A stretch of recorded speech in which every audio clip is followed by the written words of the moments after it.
हंसी वाला गीत हो, बड़ा गजब कर अंदाज में गावे ना। बारी होगी विंध्येश्वरी देवी जी का आवाज के सुनने का। एक बार प्रेम से बोलिए शंकर भगवान की।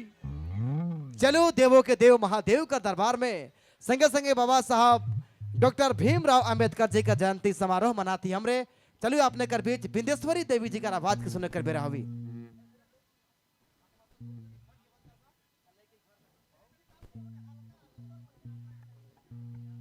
चलो फिर से वह कलाकारा, वह खूबसूरत और बेहतरीन से आवाजों की मालिका जिनका बेसब्री से इंतजार रहेला कब उनकर गीत के सुने कर मौका मिली, कब उनकर गीत में झूमे कर नाचे कर मौका मिली।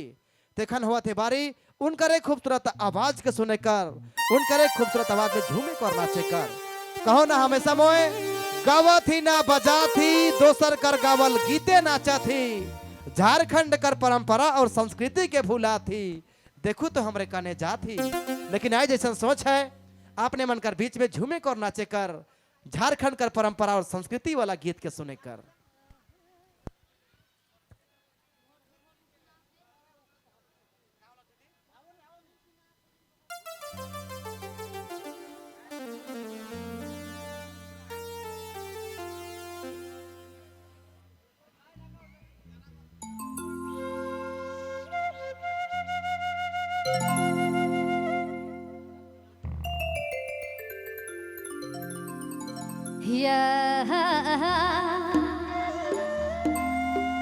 तो जितना भी जरियागढ़ घर माय माँ भाई बहन संगीत प्रेमी सबके हमर वर से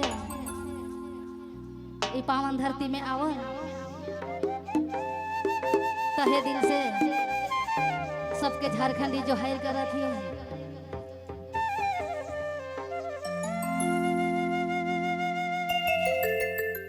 भाई मन कर फरमाइश है कि जब जोड़ी चल जावे लागत है छोड़ छोड़ के चल जाए।